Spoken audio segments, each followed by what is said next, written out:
So Nyawaiskeno Onondoaga Ni'a Agisuegayo. I'm Ksiazek. I am Seneca Hawk Clan in Polish, and I work on Buffalo Commons. Collaboration between Partnership for the Public Good, PPG, which many of you are familiar with, a community-based think tank here in Buffalo, and Cornell ILR Buffalo Collab, which share our offices here. As many of you joining us today over Zoom know, we work with our partners to offer workshops, research, and collaborative opportunities for you all to build capacity or to learn and share about particularly relevant topics impacting our Buffalo-Niagara region. We also offer a digital library available on PPG's and Cornell's websites, which I will place in the chat in just a bit. Before we begin, I'm going to get us started with a territorial acknowledgement. When we think about how to make our communities more equitable spaces, it is important to both acknowledge and take steps to make amends for the histories and subsequent systems that continue to influence us, whether overtly or subtly in our everyday lives. So, in keeping with regional protocol, I'd like to start by acknowledging the traditional territory of the Haudenosaunee and by honoring the sovereignty of the Six Nations, the Mohawk, Cayuga, Onondaga, Oneida, Seneca, and Tuscarora, and their land where we are situated and where the majority of our work takes place. In this acknowledgement, we hope to demonstrate respect for the treaties that were made on these territories and remorse for the harms and mistakes of both the far and recent past. And we pledge to work towards partnership with a spirit of reconciliation and collaboration. Thank you. Now, for those of you joining us on Zoom, we do have a classroom full of students, so we will be talking to you through masks. I don't think that will be an issue. I think we're all pretty familiar with this as these years have gone along. It would be great if everyone could introduce themselves in the chat, your name, where you're joining us from, if you have an organization or other affiliation or any topic that was of particular interest to you today, and anything you're wondering about today's session. If you need closed captioning, there's a button at the bottom labeled CC that you are welcome to push. Today, we are joined by Sam Magavern, Senior Policy Fellow, Partnership for the Public Good, and a team of 12 University at Buffalo law students. Sam will share more about our time together today. For our friends joining us over Zoom, you should have received an agenda for our time today. I will also post that in the chat in just a bit as a reminder. All of our presenters will share their information on the given topics, including specific policies and next steps that all of us listening can work to change. Then, at the end of all of the presentations, there is time for a question and answer session. As each person presents, you're welcome to type your questions into the chat, and we will lift them up to the presenters during that Q&A session. So without further ado, I will pass it along to Sam to share more about our time today.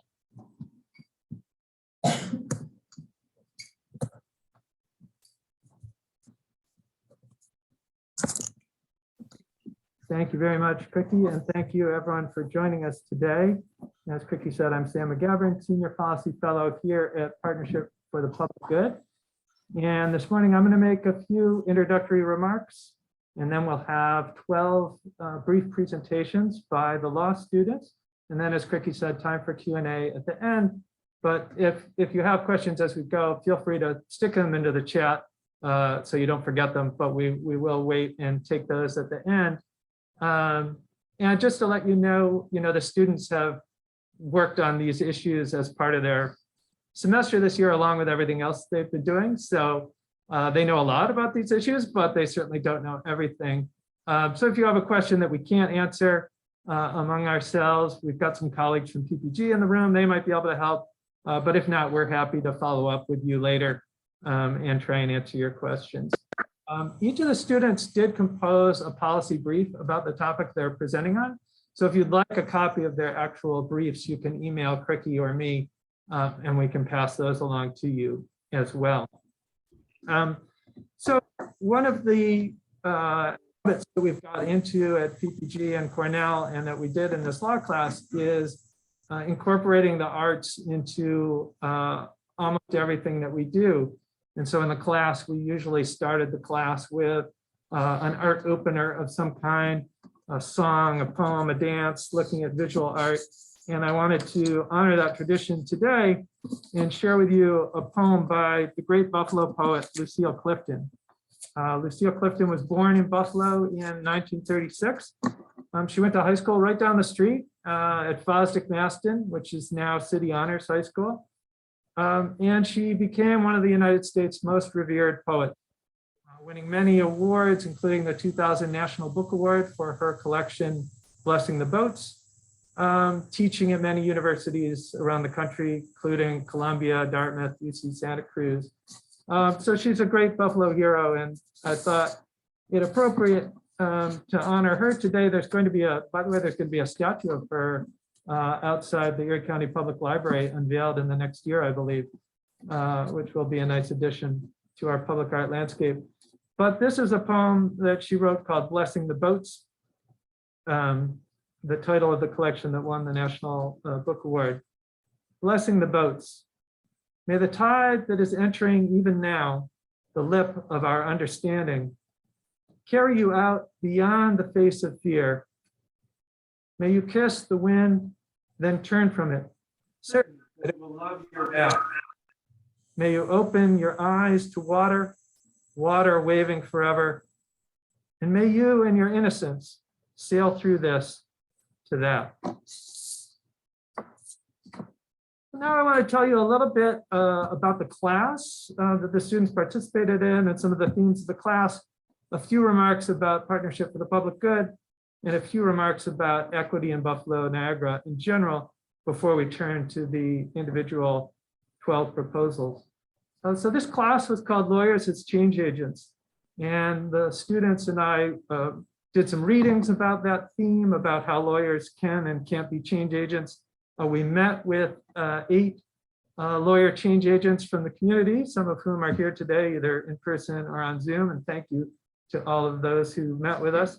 And then the students practiced some of the skills that lawyers can use as change agents, things like how to map power relations in a community, how to run a good meeting, how to write a press release, hold a press conference, write an op-ed piece, how to do action research, compose a policy brief, and as you'll hear today, how to give a good 4-minute advocacy speech.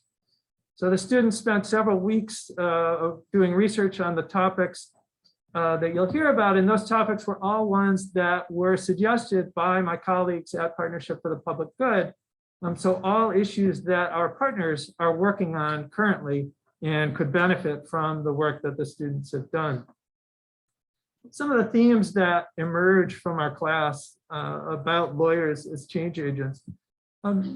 Legal training includes some very valuable skills for change agents. How to analyze issues, how to understand laws and regulations, how to speak and write persuasively. So it's no surprise that there are many examples throughout history of great change agents who have been lawyers, ranging from Thurgood Marshall to Mahatma Gandhi. But legal training can also serve to socialize lawyers into experts at working within systems, at perpetuating unfair systems. It can turn lawyers from passionate advocates into neutral hired guns who view their only duty as zealous representation of their client, whoever that client might be and whatever that client might be doing to harm a community. Another theme of the course is that the status quo has many ways to maintain itself, many ways to make itself look natural and inevitable and impermeable to change. So in order to overcome that, becoming a change agent often involves not being on your own. It involves joining and building a caring, supportive community that's devoted to change. And we try to model that with our class. So I told the students at the beginning of the semester that the single thing I cared most about was how they related to one another and to the extent to which they could build that kind of community of care in the context of a law class. And I couldn't be more proud of how they accomplished that. The skills of listening, of reacting, of respecting one another are all skills that we can all practice. And they did a wonderful job in that throughout the class, and I'm really happy about that.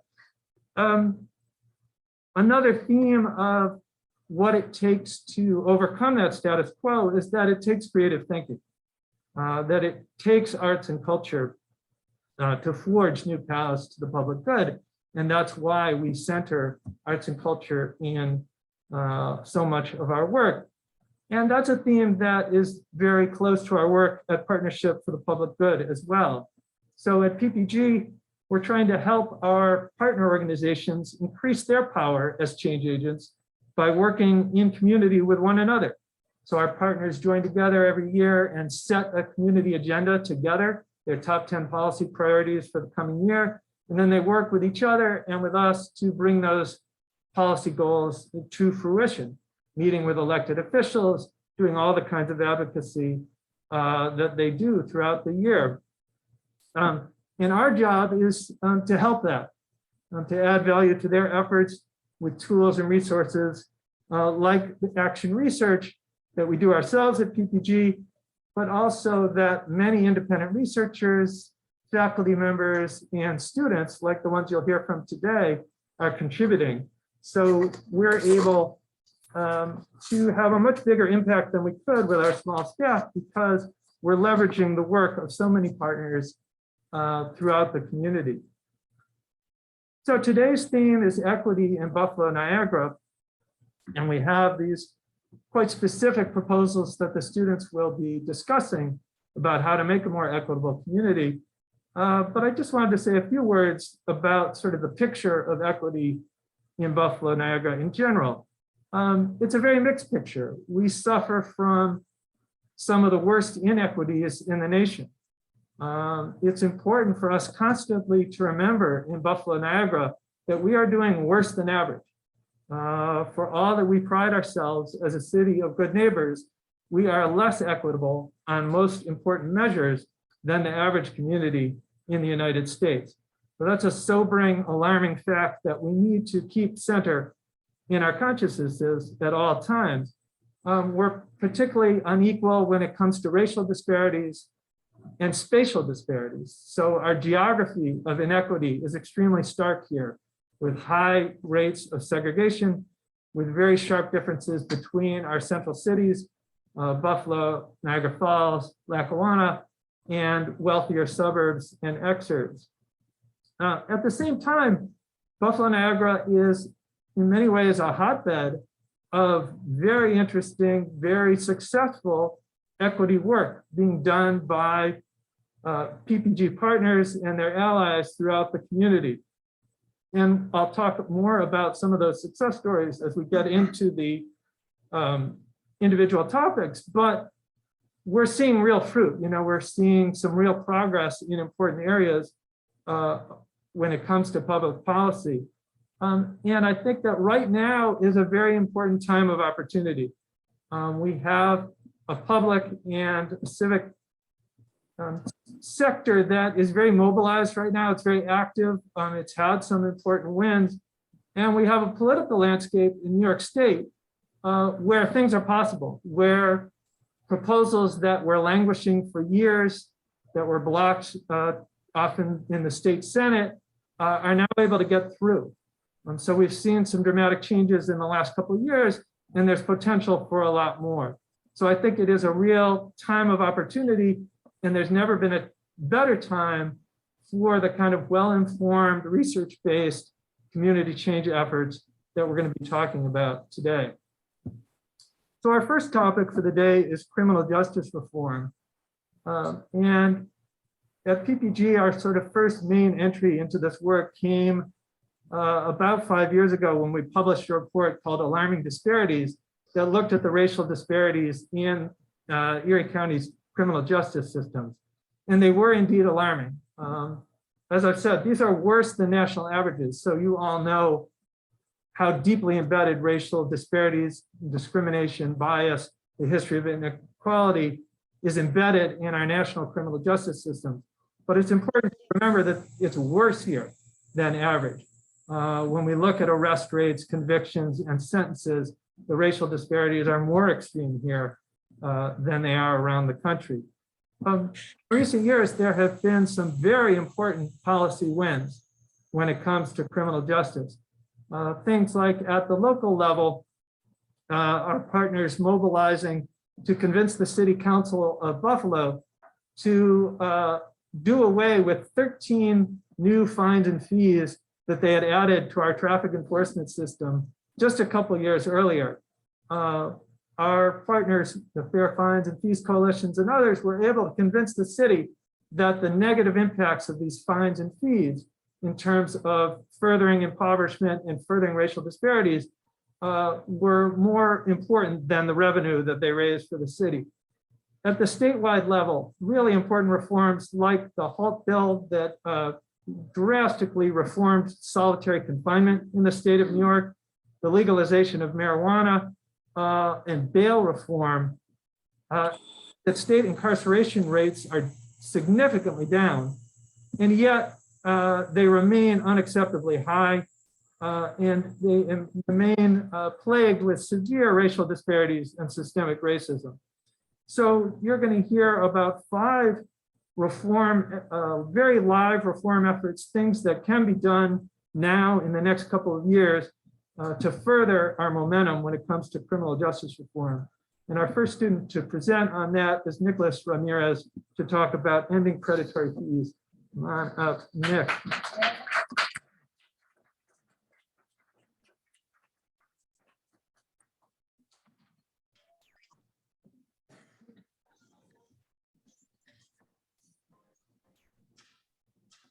Good morning. My name is Nicholas Ramirez.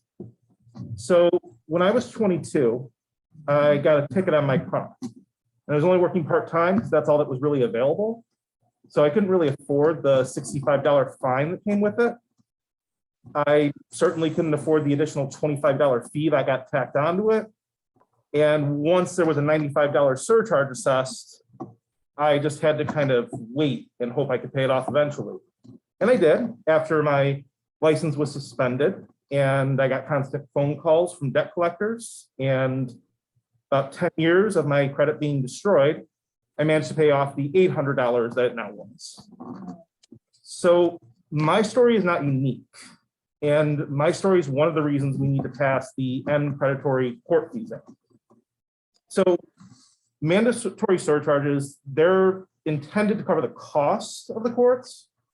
Mandatory fees, they're supposed to cover certain services of the courts, but what they're really used for is to raise revenue and raise it ineffectively, no less.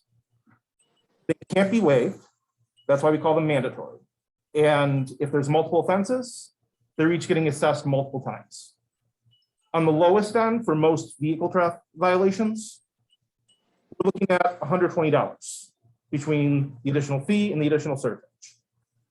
For misdemeanors and all misdemeanors, it's $350. And for certain felonies, it goes all the way to $1,350. And like most things, this disproportionately affects communities of color. Communities of color face disproportionate amounts of arrest, disproportionate impoverishment. People have given up their rent, their food, their medical bills, their car payments, even child support, so they can pay these things. They do that because if they don't, they can have a civil judgment entered against them, which will make it harder for them to find housing, employment, or obtain credit, things that would help them maybe pay these. Some situations, people can actually be jailed for failing to pay. So it keeps people in this perpetual state of poverty, attempting to collect this money and actually spending more than they're collecting. So for every $1 they're able to take in, it's estimated they spend $1.17. And in fact, last year, the New York City courts collected $640,000 from these things. They spent $4 million to collect it. The End Predatory Court Fees Act eliminates court fees and surcharges. So people who have a fine assessed don't have to worry about those additional things being tacked on. It requires courts to assess a person's ability to pay fines. So rather than giving people this huge fine that they're never going to be able to pay, and it's just going to keep them stuck, we can determine the best way to put what they can pay and make sure that it's something they're actually able to afford. It removes incarceration as an option when people fail to pay. So we're not removing them from their community and removing them from the opportunity to generate income to pay these debts. And it forbids mandatory minimum fines for trafficking vehicle offenses. So I would just ask everyone today to contact the New York State legislature and encourage them to pass the End Predatory Court Fees Act. Thank you very much.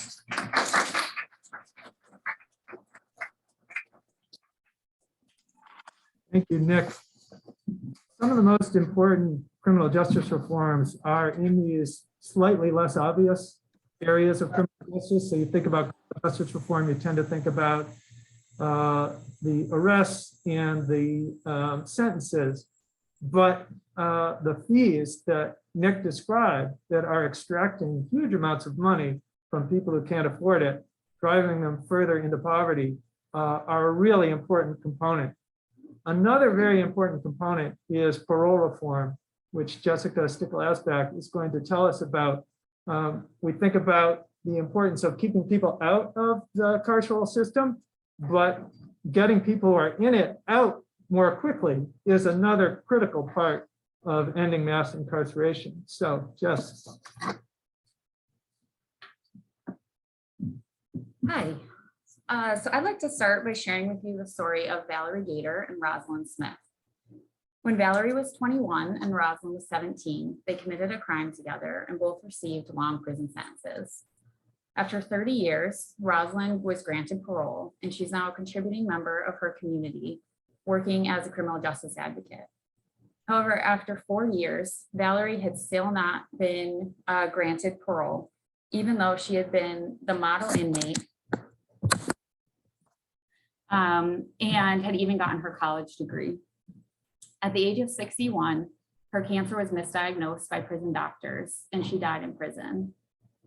To have two women whose stories were so similar, yet ended so differently, shows the arbitrary nature of the parole system. New York State currently has 230,000 residents in its carceral system, a number that ranks among the highest in the world. Lowering these numbers is not only important for those inside, but also for our communities and the state as a whole. And while bail and sentencing reform help to lower those numbers on the front end, parole reform is the primary way to lower those numbers on the back end. There are many problems with how parole functions in New York. It is still used to punish the original crime. Many applicants are denied release based on the seriousness of the crime for which they have already served a sentence for. And while research has shown that longer sentences do not deter future crime, but can even increase recidivism, still only 35% of applicants are granted release each year. There are two bills currently before our state legislatures that would bring meaningful reform to the parole system. The first is the Elder Parole Bill. This bill proposes that when an incarcerated person is 55 years or older and has served at least 15 years of their sentence, they should receive a parole hearing within 60 days. This bill is important because it is especially difficult for the elderly to be incarcerated, with a lack of proper and the additional stress of being in prison, leading to higher amounts of chronic conditions than in their counterparts outside of prison. The elderly population also has some of the lowest recidivism rates, so they pose little safety concern to their communities. The second bill is a fair and timely parole bill, which proposes that any incarcerated person eligible for parole should be released unless there is an unreasonable risk that they will violate the law. Parole hearings are very subjective in nature, leading to unfair decisions and a great racial disparity in who gets released. For example, between 2018 and 2020, 41% of white applicants were granted release compared to only 34% of Black applicants. This bill would give eligible inmates a presumption of release, which would make hearings fairer, and 15 other states currently have laws similar to this one that are working well. There are significant benefits to passing these bills. First, incarceration is extremely expensive, and safely releasing people would allow much of the money spent on incarceration to be funneled back into our communities. In fact, if both of these bills were passed, New York would save $522 million a year. Second, because incarceration is a key driver of racial disparity, of which Buffalo specifically has very high rates of, reducing these numbers would help to decrease wealth gaps in our city and our state. Lastly, these bills would allow people like Rosalind and Valerie to contribute their talents and potential to our communities, making our communities better and helping them thrive. Meaningful reform around incarceration must continue in our state, and these two bills are a great step in that direction. Thank you.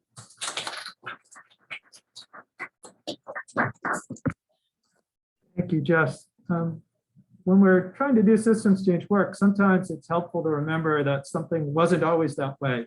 And that can help us remember that we can change it. And I think one example is the fees that Nicholas was talking about.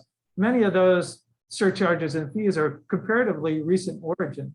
Similarly, traffic enforcement wasn't always around the country a way to extract big amounts of revenue from residents. Clean slate legislation, which Lydia Rodriguez is going to talk about in a minute, is another example of that for me. We didn't always have these big data systems that track people for life and essentially brand them in ways that make it so hard for them to get back on track to access important services and housing. That's something that's really changed over the last 20 years, and we haven't really adjusted to it in our criminal justice systems, in our housing systems, and many other systems. All of these different tracking mechanisms that now exist. So that's one of the reasons that Lydia's topic of clean slate is so important. Lydia.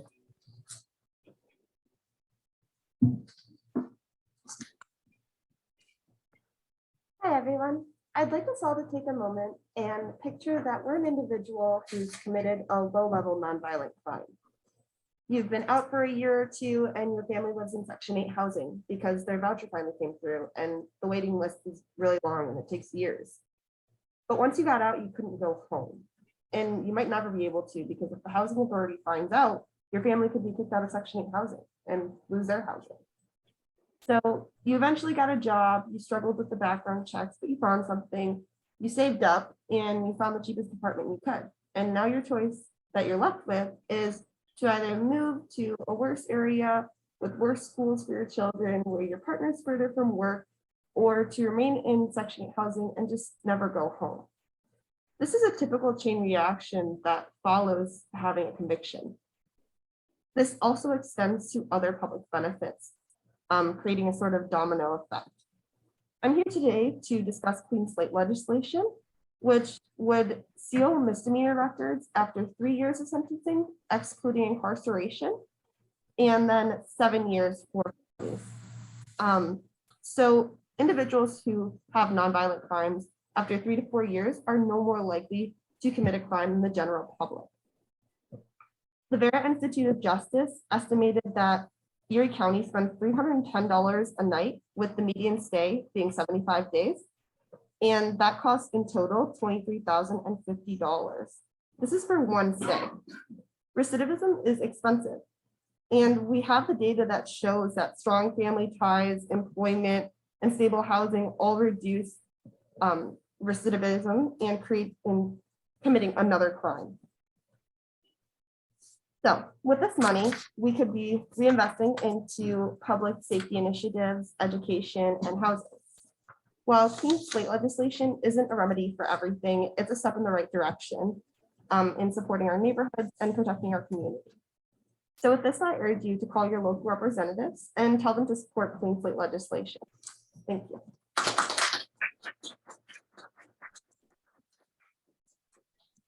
Thank you, Lydia. Another theme of systems change is that sometimes it happens much quicker than you think it would.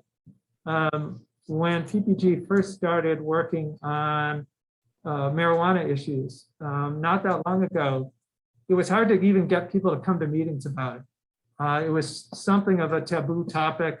Nonprofit groups were kind of scared to get involved in it. And we became convinced at PPG that it was a critical civil rights issue, given the racial disparities in marijuana enforcement. And we had the data to prove it, and we persisted on it. And that picture changed amazingly quickly. And the passage of the Marijuana Regulation and Legalization Act that was co-sponsored by Crystal People-Stokes from Western New York was a real landmark.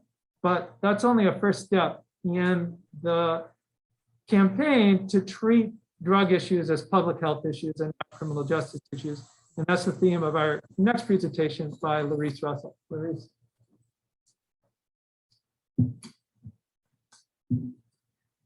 Thank you so much.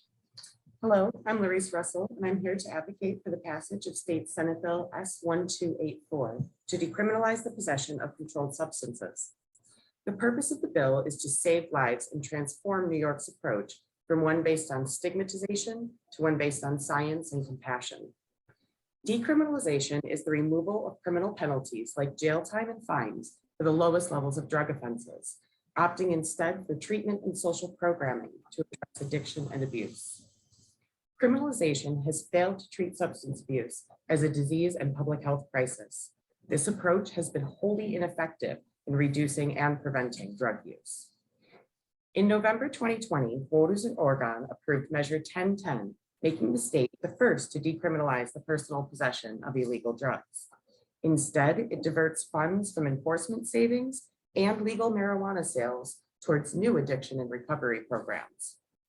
Here in Buffalo, misdemeanor arrests have already dropped more than 50% with the decriminalization of cannabis, yet only 4% of police activity is being devoted to violent crime, and detention center spending is well above national averages. With Buffalo already being impacted by high poverty rates and high incarceration rates, decriminalization will help to curb the dangerous black markets that create corruption and violence for communities and police. Even without jail time, the consequences of arrest can be lasting impacts on education, employability, housing, and public benefits. This bill will decriminalize only the lowest levels of criminal possession and allow for prior convictions to be expunged. Criminalization has devastated families and communities by destabilizing their lives. This approach has contributed to mass incarceration, separated families, and creates barriers to education, housing, and employment opportunities. S-1284 will create public education campaigns and safe supply initiatives like those opened in Manhattan just this week. It will establish the safe housing and public health programs necessary to overcome addiction. 20 years ago in 2001, Portugal decriminalized drug use. Instead, they defined addiction as a problem calling for treatment rather than punishment. The results were a 60% reduction in arrests and prosecutions and huge reductions in new HIV infections and overdose deaths. Approaching drug use with the treatment diminished the stigma of addiction and improved national health outcomes. The decriminalization of cannabis is only the first step to ensure open access to the services and treatments necessary to recover. New York should lead the way among the other 38 states that have begun decriminalization by passing S-1284. Thank you.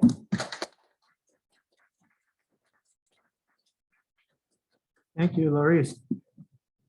One of the issues we've been doing a lot of research on at PPG over the last couple of years is the question of what do you want your police force to be doing? How should a police force be spending its time? And it's quite remarkable when you look at the data, how police officers typically do spend their days. It's not exactly what you might think. And it's a very, I think, important question for everyone to grapple with.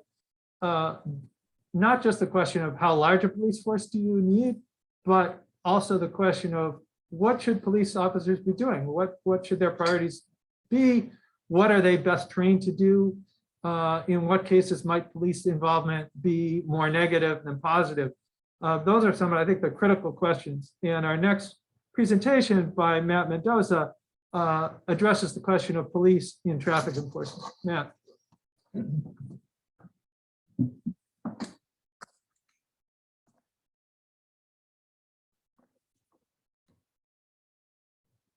Hello, everybody. Traffic stops. They're annoying for many, but for communities of color, they can be a source of anxiety and fear due to their increased likelihood of being stopped and of seeing escalation beyond a basic citation. Police traffic stops have the potential for escalating into arrests or violence due to their directive to search for warrants and any other behavior that they deem to be suspicious, which opens up the door for individual biases. This is especially problematic given that traffic enforcement accounts for an extremely large portion of police work, with 84% of all police-initiated contact with United States civilians in 2018 being traffic stops. Given the issues with police in these traffic stops, the question is begged as to whether they are the best entity to enforce these laws. Some cities have been exploring the concept of removing police from traffic enforcement and replacing them with civilians or non-police entities. This proposal for non-police traffic enforcement is being pushed by many of the same communities that have had to deal with the worst consequences of our current system. One such place is Brooklyn Center, Minnesota, which recently passed the Dante Wright and Kobe Dimmick-Heisler Community Safety and Violence Prevention Act, which, in part, removes police from enforcement of all non-moving traffic violations. Part of the reason for that provision was a direct response to some of the tragic deaths that have occurred as a result of traffic stops, such as those of Dante Wright, Philando Castile, and Sandra Bland. So you might be wondering what a system of non-police traffic enforcement would look like. Well, based on some of the initiatives from around the country, it might take the form as follows. The new enforcement agency would likely take the form of a Department of Transportation for each individual city. Traffic enforcers would be unarmed individuals who come from the very communities that they patrol, and they would be given an extremely important directive to neither give chase nor arrest as part of their enforcement duties. They would have body and dash cams, partly for accountability reasons, but also so that way they could issue tickets via the mail in the event that a driver doesn't stop. They could cover all moving and non-moving traffic violations, except for those that pose an extreme risk to public health and safety, such as drunk driving. In these scenarios, an arrest would actually be warranted, so having police presence would be preferable in order to avoid running into citizens' arrest laws. There are many benefits for this proposed policy. First, traffic stops would be a lot safer for motorists due to the decreased chance of violent escalation from unarmed traffic enforcers. This is an especially salient point for communities of color due to the aforementioned racial disparities in traffic stops. Another benefit is that police resources could be far better spent on other activities, such as investigating violent crime. Lastly, this would be an overall boon to police community relations because police would not be issuing so many petty citations, nor would they have the potential to escalate simple stops such as traffic violations into something far more sinister. While this concept is still relatively new and being refined by its proponents, it has a great deal of potential. By removing police from traffic stops, we could potentially prevent situations and tragedies like those that befell Dante Wright, Philando Castile, and Sandra Bland. This is why it's important that we support local groups like the Fair Fines and Fees Coalition, who are currently drafting their own proposal for removing police from traffic enforcement, which they will hopefully submit to the Buffalo Common Council in the near future. Thank you for your time. Thank you, Matt. Things that seem like common sense are often just the result of baked in prejudice or ignorance or misunderstanding. Not many people today think that prohibition was a good idea. Prohibiting alcohol is a good approach to the issues that alcohol consumption raises. Similarly, marijuana prohibition now, the consensus is it didn't work. It wasn't a good idea. I wouldn't be surprised if 30 years from now, people ask, why would you ever have police doing traffic enforcement? Why should that be something that an armed, that armed officers do? It doesn't make sense. There's a better way. So often we just need to open ourselves up to, a real shift in mindset and to questioning what has seemed like common sense just because we've been doing it for a long time. If you're interested in these issues, in addition to emailing us to ask for the students' policy briefs, on many of these topics, we have a lot of research in the Buffalo Commons done by PPG or other researchers. So, encourage you to go to the Buffalo Commons to, for example, go to the criminal justice section and review some of the materials there, or to go to our next issue area, which is housing and lending. We've done a lot of research about Buffalo's housing picture, some really severe challenges there. We've mentioned the hyper segregation by race and by income that exists in this region. We have a history of segregation in Buffalo that you can find on the Buffalo Commons. You can learn about the history of redlining and the ways that public policy actively segregated our communities, encouraged the flight of capital from neighborhoods of color, led to many of the problems that we see today, the issues of affordability and unaffordable rent, unaffordable housing costs. But there are also some real successes recently to build from. There are innovative things happening in Buffalo, new tools like community land trusts, like the Fruit Belt Community Land Trust is an example of. There's new legislation about lead paint removal passed by the city of Buffalo just in the last couple of years. Some really important work at the state level that we'll talk some more about around evictions. When it comes to lending reform and making sure that our lenders are adequately serving all neighborhoods and all populations, we now have in Buffalo the Buffalo-Niagara Community Reinvestment Coalition, led by the Western New York Law Center, including PPG and many of our other partners. They've done important work reaching community benefit agreements with Key Bank and Northwest Bank, really holding banks and other lenders accountable for their practices. But is that enough? Do we need another option?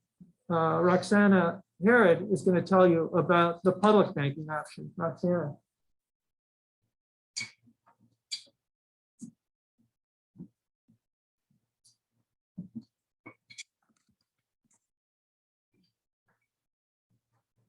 Consider the following hypothetical. Laura is a 25-year-old Black woman living on the west side of Buffalo. Laura would like to start saving money and building credit in order to purchase a home. However, Laura is faced with an uphill struggle because of discrimination in private banking in the Buffalo-Niagara region. Laura will have a difficult time not only obtaining a mortgage for a home, but even in simply opening and maintaining a checking account. This situation is a stark reality in Buffalo, where banks and other lenders have long failed to meet the needs of low-income communities and communities of color. Banks are not only based primarily in areas with higher socioeconomic statuses, but where banks do exist in low-income areas, they either fail to serve their communities adequately or serve them in a predatory manner. These disparities have negative consequences, as in Buffalo, 8.4% of the population is unbanked, meaning that approximately 21,500 Buffalonians are without access to checking or savings accounts. Additionally, lending rates and mortgage approvals from private banks for communities of color in Buffalo are abysmally low. Department of Financial Services concluded in a recent study that loans given to individuals of color make up only 9.74% of loans made in the entire Buffalo. Regarding mortgages, M&T Bank, which has the largest market share in our region, approved 78.1% of all mortgage applications made between 2016 and 2019, but only 64.8% of mortgage applications made by borrowers of color. When banks do business with individuals of color, exploitative practices are often used to burden them, such as fees and penalties. Overdraft fees in particular are almost unavoidable for people living paycheck to paycheck, unfairly targeting low-income individuals. This failure of the lending market extends to small business loans, as Buffalo has one of the 10 lowest percentages of these loans granted in minority census tracts, only 25.7%. It is clear that the private banking system fails to meet the needs of low-income individuals and individuals of color in Buffalo. A potential solution is the Public Banking Act, currently pending in front of the state Senate. The bill creates a regulatory framework directed toward municipalities, incentivizing them to create public banks in order to extend and expand financial services access to communities of color in the post-COVID-19 economy. The act aims to authorize the deposit of public funds into the bank and to allow for use of public funds for public projects. The act will give public banks space to tailor their lending practices to the needs of communities, possibly through direct lending or by lending in partnership with community banks in a manner which holds other banks to the values and priorities outlined in the Public Banks Charter. Implementation of the Public Banking Act in the Buffalo-Niagara region would be particularly significant. First, application of the act would ensure local lending, allowing for below-market loans to benefit low-income individuals and individuals of color. Second, capital could be leveraged for public purposes, such as affordable housing, green and renewable energy, and education, policy projects which would lead to economic benefits for Buffalo. Third, as lending would be subject to greater oversight, public banks would operate under higher standards, avoiding discriminatory practices of private banks and other lenders. Fourth, the availability of capital in the community would increase, helping to democratize the local economy. This could lead to the opening and support of banks that directly cater to communities of color, increasing loan and mortgage approvals. Finally, a public bank could set up Buffalo for long-term economic success, as public banks invest locally, keeping capital within an area so a community's economic health is maintained through productive public projects. Overall, implementation of the Public Banking Act would benefit Buffalo, as use of public banks would lessen the region's reliance on private banking options, creating money, jobs, and opportunities for growth and home ownership for low-income individuals and individuals of color currently barred from effective participation in our banking system. Thank you.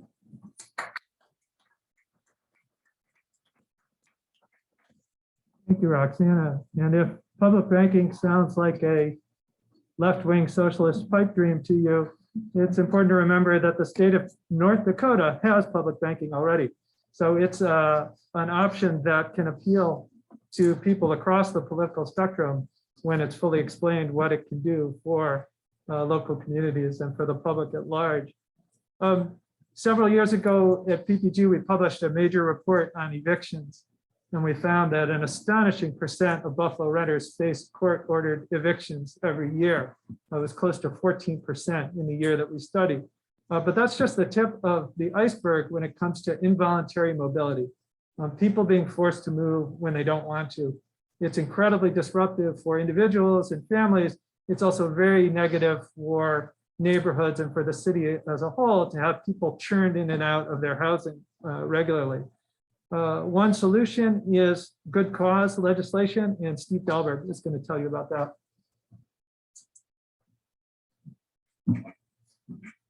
Thank you.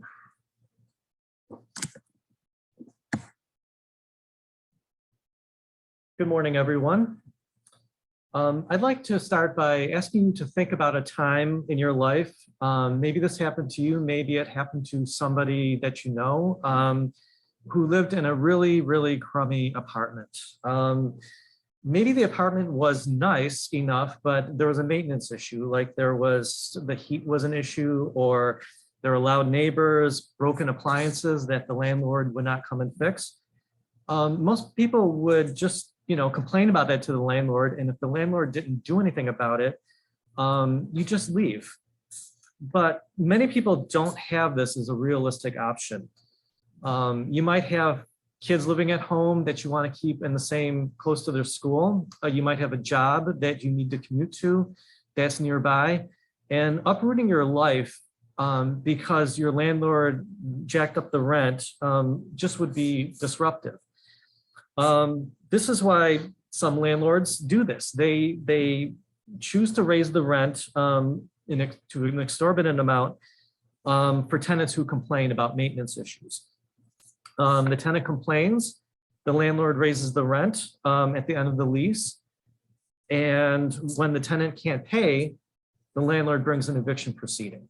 So for bad landlords, unfortunately, that's how they solve the problem of complaining tenants. On a citywide level, this leads to housing instability, the entrenchment of poorly maintained apartment buildings, and just leads to a cycle of general instability and rising prices for everyone in the community. Fortunately, there's been a trend toward what's called good cause legislation across the country. Seattle, Boston, Los Angeles, New Orleans, the entire state of New Jersey have adopted good cause legislation. So what is this? It says that when a landlord evicts a tenant, they must have a good cause for doing so. And the cities that have passed this ordinances draw up a list of, 13, 15, 20, depending, different causes which a landlord must choose from that list in order to have us go forward with an eviction proceeding.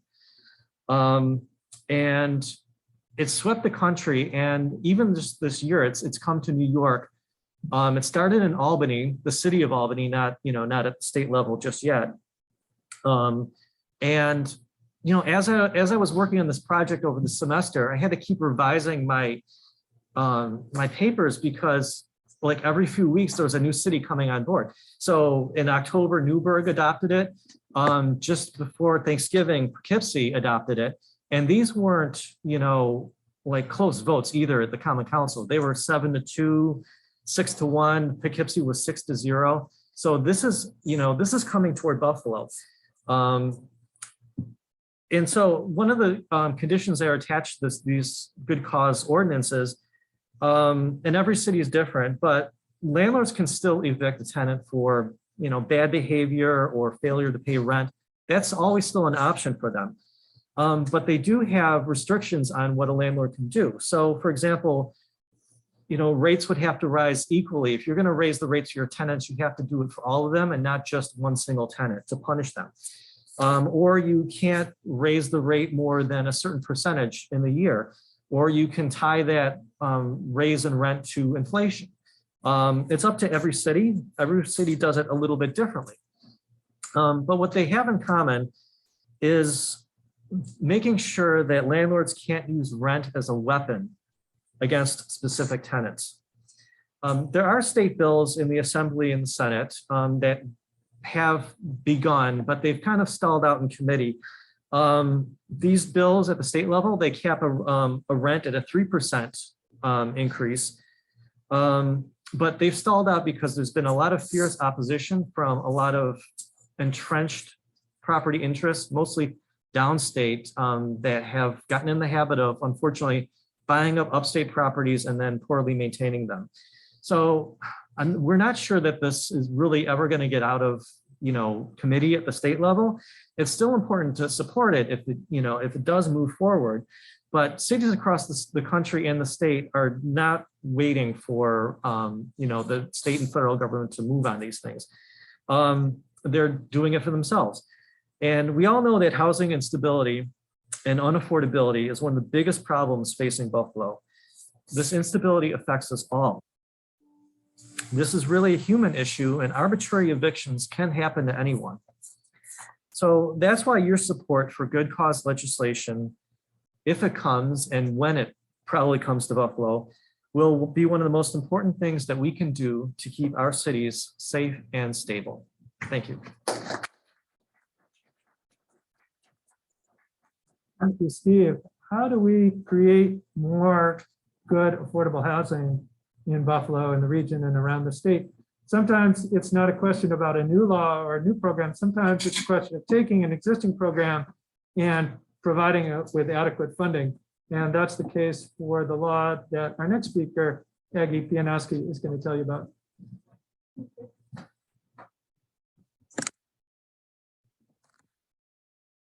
Hello, everyone, and thank you for joining us today. My name is Aggie Pianowski, and I'm here to talk to you today about the Housing Our Neighbors with Dignity Act, or HONDA, as I will refer to it in this presentation. The COVID-19 pandemic has brought many changes to how we function as a society. Many of us are working remotely and travel has decreased as a result of the pandemic. These societal shifts have caused vacancy rates of hotels and office buildings to skyrocket. This issue of building vacancy is likely to persist with societal shifts to a more remote world, as office work and retail have transitioned to a remote environment. The Housing Our Neighbors with Dignity Act was passed into law in August of 2021, and it enables the state to procure former hotels and former office buildings that are now vacant and put them to good use and turn them into affordable housing and housing for people who have been experiencing homelessness. New York State should expand HONDA to all vacant commercial buildings with an increased funding amount because there is a glut of hotel and office space and a shortage of affordable and transitional housing across New York State. This law amends the private housing finance law so that the state can be a competitive purchaser for these buildings. The law positions the state to function as an immediate cash buyer, which enables the state to move quickly and procure properties that the state normally wouldn't be in competition to purchase. The state then solicits nonprofit organizations and developers to help convert these buildings into housing. Without this law, these buildings would quickly be bought up by market rate developers who likely would build market rate and luxury housing. There isn't a need for luxury housing in Buffalo, but there is a massive need for affordable housing and for supportive housing for people experiencing homelessness. Supportive housing combines affordable housing with services necessary to help vulnerable people who are suffering from mental illness, addiction, or extreme poverty. In 2020, over 6,000 people were homeless in Erie County, with 28% of homelessness emerging from fires, foreclosures, or evictions.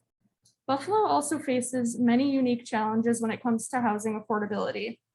45% of renters in Buffalo are rent burdened, meaning that they spend more than 30% of their income every month on rent. And 25% of renters are severely rent burdened, meaning they spend over 50% of their income on rent. Furthermore, Buffalo has the oldest housing stock in the country. High energy prices, cold winters, and old, poorly insulated homes create a major burden for Buffalonians. Also, these issues are not in a vacuum. Old housing stock can lead to lead poisoning and many other health issues. These reasons are why we need more safe, reliable, affordable housing. The only downfall of this law is its lack of funding. As currently allocated, the law would only fund 1 or 2 conversions, and they would likely be in New York City, as that's where the law was aimed. If the funding were increased and the law expanded to all commercial buildings, this bill could significantly help our most vulnerable neighbors. I urge New York State to expand the scope and funding of this law so that all New Yorkers can benefit. Thank you. Thank you. Aggie, one of the most direct, effective, powerful, and politically popular ways to fight poverty is to pay people a living wage. Why should someone who works have to live in poverty? We've been happy at PPG to support the work of the City of Buffalo's Living Wage Commission for many years now, serving as their volunteer lawyers and helping to staff it. And we have 2 presentations now about the potential to expand the scope of the city's living wage law. First up, Miranda in Ireland. Miranda.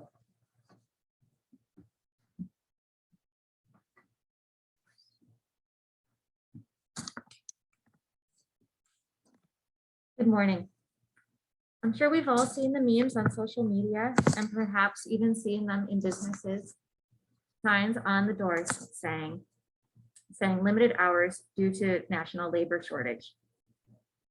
Many have been speculating why there has been a national labor shortage of late, but regardless of why there is this labor shortage, it's clear that one of the easiest ways to bring people back to work is higher pay. Today, I'm going to speak to you about a potential way to expand the reach of Buffalo's living wage ordinance to apply to businesses benefiting from state-sponsored welfare. I'll speak to you briefly about what a living wage is, a type of New York State tax exemption called 485A, and how attaching a living wage ordinance to this tax exemption would increase the quality of life for workers all over the city of Buffalo. Living wage is the idea that workers deserve a pay that allows them to support themselves and their families without having to take on a second job. The Living Wage Commission here in the city adjusts yearly for what is considered a dignified hourly wage for workers. Currently, the wage is $15.84 an hour. The city of Buffalo does already have a living wage ordinance, and it applies to all employees of the city of Buffalo and their contractors and subcontractors with 10 or more employees. An example of subcontractors that benefit from living wage are ambulance workers here within the city. Now I'm going to take a slight detour to tell you about a tax exemption, but don't worry, I'll explain how that all comes together. The New York State tax exemption called 485A applies to mixed-use development projects in communities in New York outside of New York City. The intent of the exemption was to encourage revitalization of downtowns of cities across the state. The exemption is a 12-year state tax break on improvements to properties intended for mixed-use functions. To qualify, the buildings must be 50% residential and 15% commercial, with the businesses in the commercial areas having 5 or more employees. The exemption involves a 12-year state tax break, which would be 100% of a tax break on the improvements for the first 8 years, and then a decrease in 20% for each additional year after. For some buildings, that involves almost all of the taxes because they're doing almost complete renovations of buildings. Currently, over 96 buildings within the city of Buffalo are benefiting from the tax break. In Buffalo, beneficiaries of the state tax exemption received over $60 million in tax breaks. This public aid should go to the well-being of employees. Attaching a living wage to this program would require owners of buildings and owners of businesses operating within the buildings to pay their employees the same rate given to city employees, ensuring a dignified hourly rate. If real estate investors can benefit from over $60 million from public funds, it speaks to reason that such development must serve a public good. Thank you.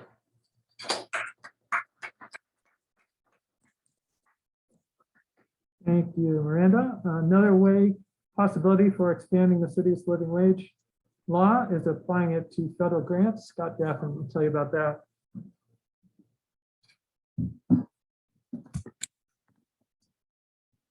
Good morning. In a town hall earlier this year, President Biden said, no one should work 40 hours a week and live in poverty. But despite this sentiment, there appears to be little hope at the moment of increasing the federal minimum wage. Faced with this reality, it's all the more important to expand the scope of Buffalo's existing living wage ordinance wherever possible. Miranda just spoke to you about one possibility, and here's another one. The city could attach living wage requirements to the federal grant money it awards in order to maximize the positive impact of Buffalo's living wage ordinance. Each year, the city of Buffalo receives federal funding from the Department of Housing and Urban Development, which it then awards to grant recipients as part of the Community Development Block Grant Program, the Home Investment Partnerships Program, and the Emergency Solutions Grants Program. My research focused on whether it's within the city's power to attach these additional local requirements to federal grants, or if doing so would be preempted by federal law. Preemption occurs when a federal law and local law conflict.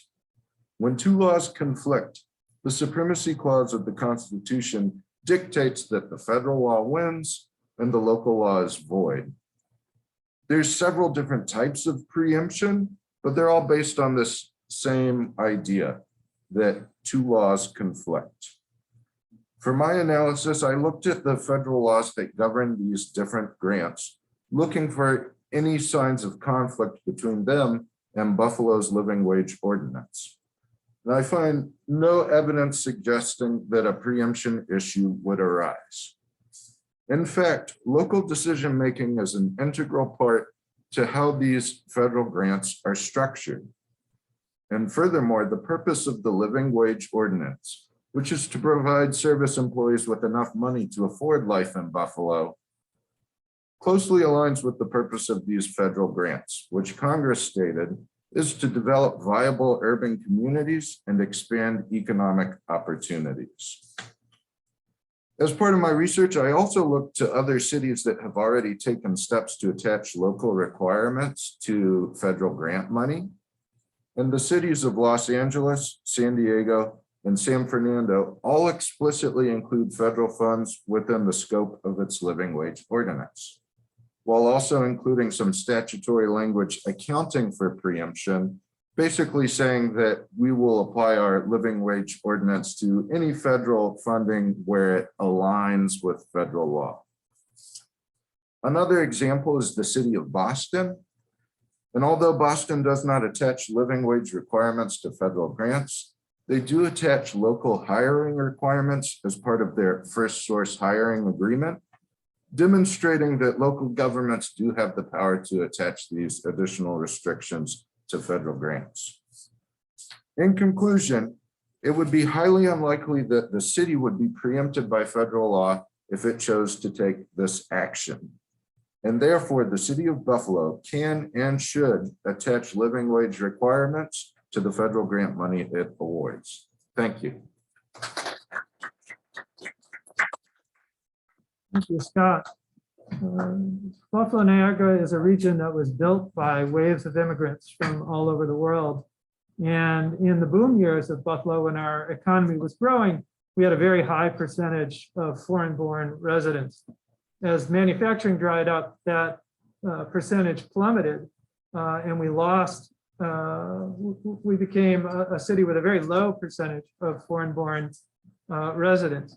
In recent years, that has really changed, due primarily to the growth of the refugee population. We now have become a major center for refugee resettlement, and that has stabilized the population.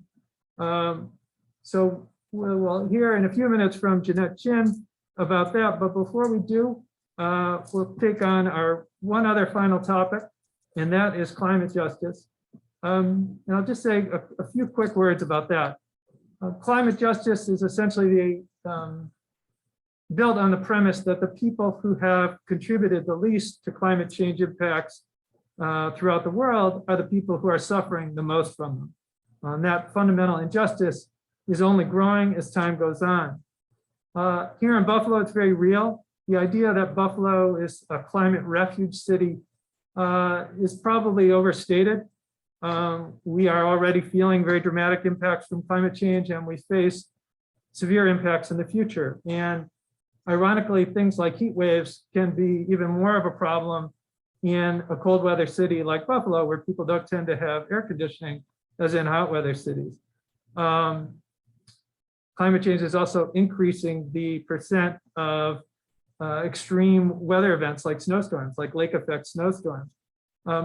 These type of problem, like a heat wave, like a snowstorm, like power outages, all affect environmental justice communities the most.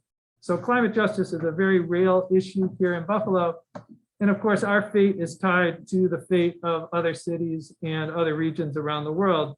New York City in particular generates a lot of the revenue that keeps Buffalo afloat. So the idea that Buffalo can sort of thrive while the rest of the world suffers from climate change is not really realistic. But we have an important interest in climate change legislation. And I want to call up Dan Piersa to tell you about a very important opportunity we have in New York State. Dan. Thank you. Good morning. My name is Dan Pearson.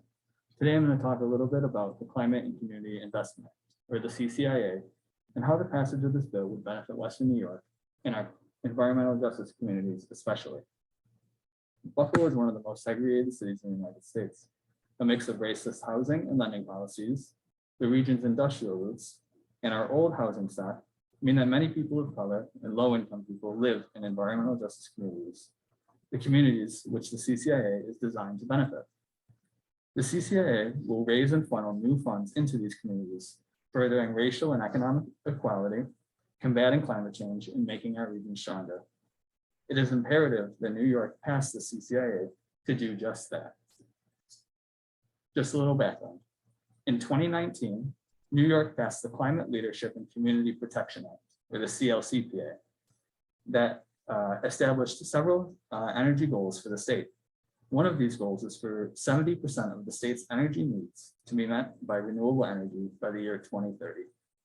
The CCIA is the crucial companion legislation to the CLCPA that helps New York meet this goal.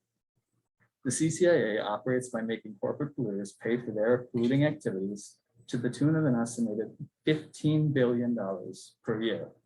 That's billion with a B. Based on our population, Western New York can expect to receive about $750 million per year. Remember when one Buffalo billion was a big deal? The CCIA is going to raise a lot of money to do a lot of things, but we only have time today to talk about a few ways the CCIA will help people and planet.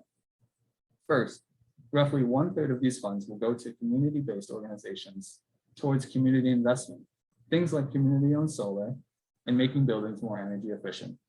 Think Push Buffalo's weatherization efforts in the Green Development Zone that have made homes there more energy efficient and energy bills more affordable, even during our infamous Buffalo winters. One of the main difficulties with weatherization is that it often comes with prohibitive upfront costs. This is where the CCIA funds can really make a difference. Once weatherized, a home can tackle climate change and energy poverty at the same time by reducing gas use and CO2 emissions. Second, another 1/3 of CCIA funds will go towards large-scale infrastructure. Things like electrical vehicle infrastructure, major solar arrays, offshore wind, and improvements to public transit. Large parts of Western New York aren't serviced adequately by existing public transportation, leading to inequality of access to employment and recreation. Many Buffalo bus lines are too infrequent, with fewer than 2 buses per hour. Half of Western New York's jobs are not accessible by public transit at all. These issues are particularly acute for Western New York's communities of color who rely on public transportation proportionately more than white Western New Yorkers. The CCIA will help build a more robust public transportation system in Western New York that will increase access to jobs for people, access to talent for employers, and will reduce emissions and air pollution, especially in our environmental justice communities. Third, it is estimated that the CCIA will create 150,000 jobs over its first decade. Based on our population, we should see about 12,000 of those jobs created here in Western New York.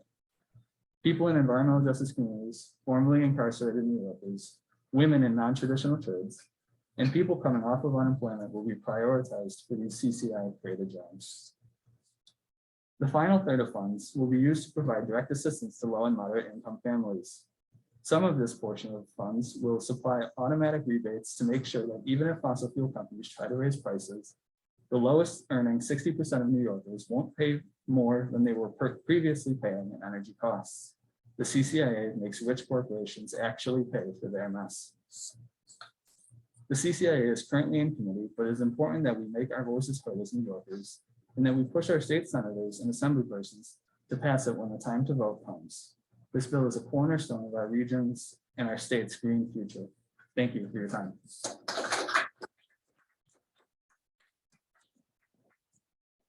Thank you, Dan. I had started to give you some of the context for our final presentation on language access. I just want to add that the Constitution is the source of the right to language access. So prohibition on and federal civil rights law as well, which prohibits discrimination based on national origin, guarantees that people have the right to language access in order to benefit meaningfully from public services. But that has been a hard right to enforce and to make sure that we really are enjoying good language access in Western New York and around the state. And so our PPG partners have made this one of our top priorities in recent years is better language access for people with limited English proficiency. And there's potential state legislation that would be a major step in that direction that Jeanette Chim will tell you about. Jeanette.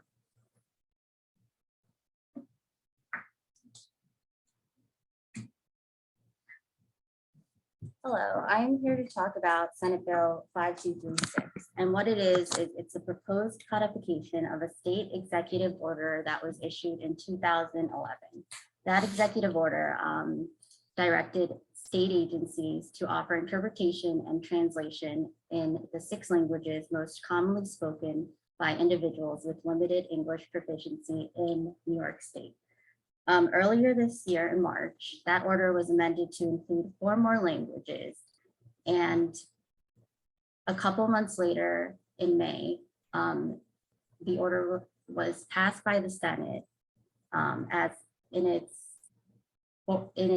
statutory embodiment. And currently at this stage, it's with the New York State Assembly pending approval. If passed, it would increase the number of languages from 10 to 15 and extend the translation requirements to government counties in addition to state agencies. So over the last 2 decades or so, Western New York has emerged as a choice destination for immigrants and refugees. Between the years of 2000 to 2013, the foreign-born population in the average American county grew by 6%. Meanwhile, that population here in Erie County grew by 75%. And refugees from a distinct handful of nations, including Somalia, Burma, Iraq, and Bhutan, make up a large portion of our foreign-born population. And this renders the passage of the bill all the more meaningful to Western New York because it would allow currently, some of the main languages spoken by these refugee groups, including Nepalese, Karen, and Burmese, are left out by the current state executive order. And the law would rectify these disparities by including more languages and allowing regions to select 3 of them based on their own demographical needs. Coverage for basic living expenses, access to healthcare, food and housing costs were among the range of amenities received by individuals with limited English proficiency when they were provided with adequate language services, according to a study conducted by the Center for Popular Democracy, a think tank based in New York City. By promoting the interests of our foreign-born population, the law would benefit Western New York in the long run from an economic standpoint. Both eligibility to receive grant money for major development projects and economic health markers such as workforce capacity often hinge on a region's population density. And the area's foreign-born demographic can definitively be credited for not only growing, but stabilizing ours. 16,282 individuals moved out of the area between 2010 to 2015. Meanwhile, during that period, 17,244 immigrants and refugees moved in. So, as these figures reflect, the region would have suffered population decline had it not been for its reception of individuals with limited English proficiency. Hence, Western New York has a vested interest in the passage of this law, as it would empower its most overlooked benefactor. Given this trajectory, a concerted effort to open the channels of communication between government and those with limited English proficiency, although daunting, is worthy. The ripple effect engendered by measures for greater language security will help to define the fate of the region. And this is why a statewide language access bill deserves the vote of the majority. Thank you for listening.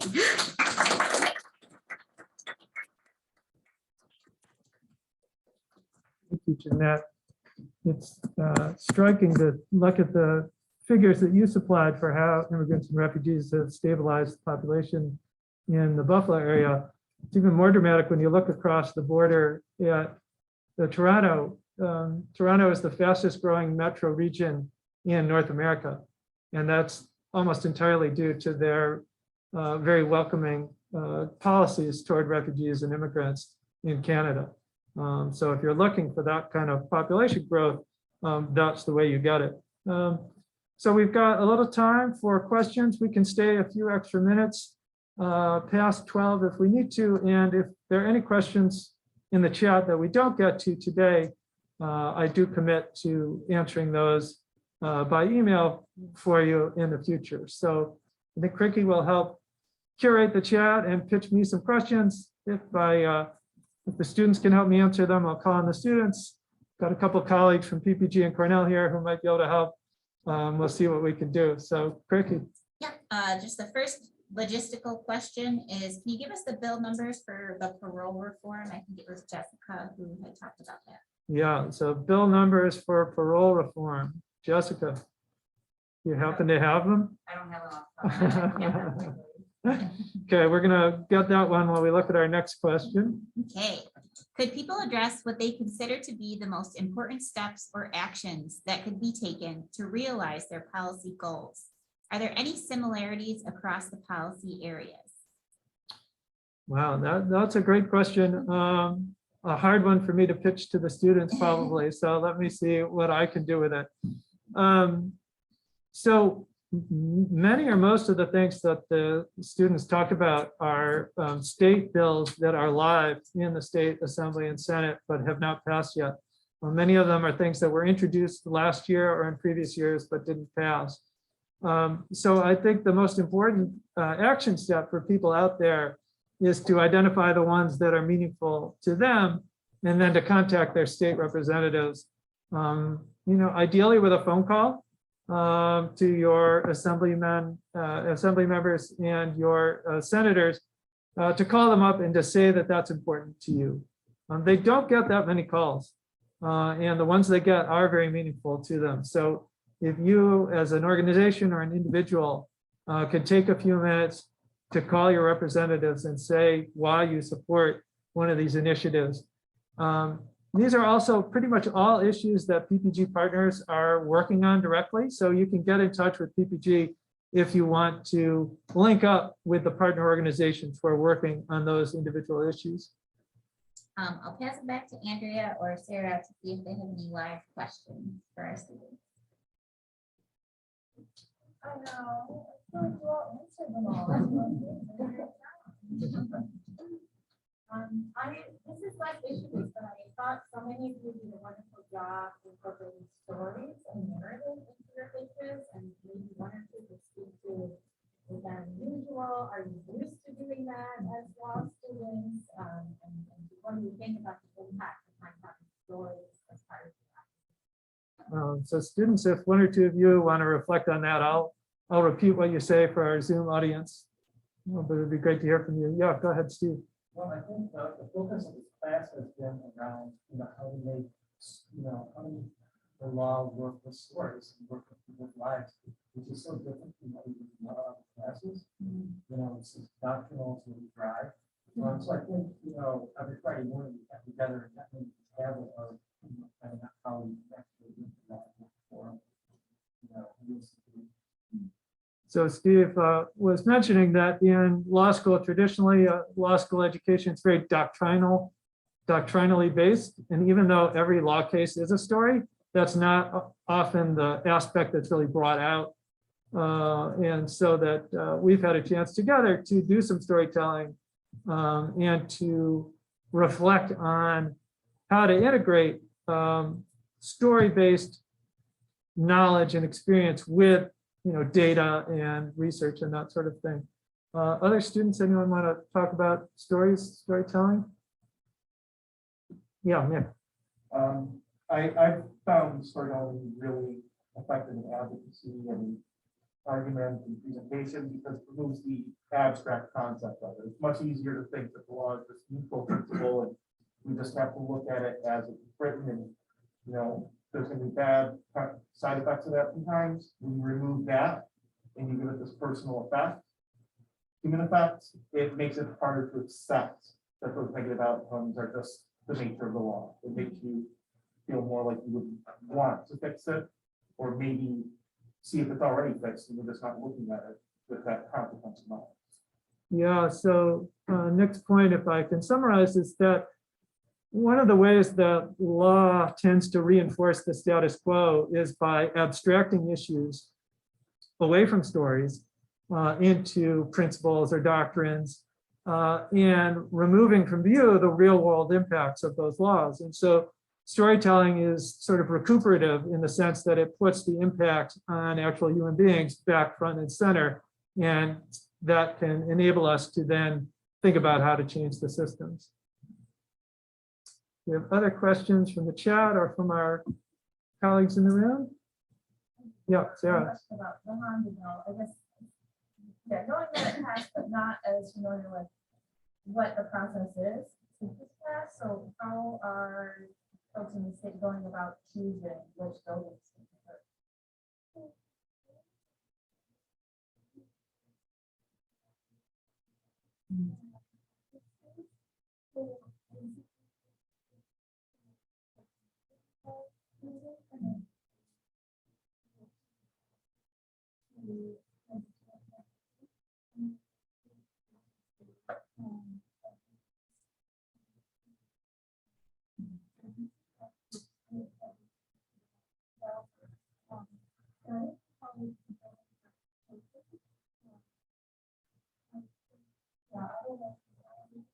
So our question was about the Honda Act that passed last year that Aggie spoke to, Housing Our Neighbors with Dignity Act, which created this mechanism for the state to buy vacant office buildings in certain types of commercial space and convert them to affordable, turn them over to affordable housing developers to be converted into affordable housing. So the act passed last year, but they only allocated $100 million in the budget for it, which, as Aggie pointed out, is enough to do 1 or 2 projects in New York City and nothing else. So Aggie's research suggested that this is a tool that really could be used throughout the state. It actually matches up well with upstate cities that have very high vacancy rates in their office buildings, and even higher due to COVID. And in Buffalo, we have a lot of vacated commercial buildings that could be turned into housing. Some of them already have been, but almost never into affordable housing. Almost always into luxury rate or market rate. So Honda, if expanded, could be a tool to do 2 good things at the same time: save vacated buildings and create more affordable housing. We have time for one more question if we have any. A lot of praise in the chat, but no questions. Well, I want to echo that praise for the 12 students who worked so hard this semester and worked so hard on these presentations, and I think did a great job. So a round of applause for them. Thanks to everyone who joined us on the Zoom. And if you have questions in the future, feel free to reach out to us at PPG and Cornell, and we will do our best to work with you on them. So thanks for joining us today.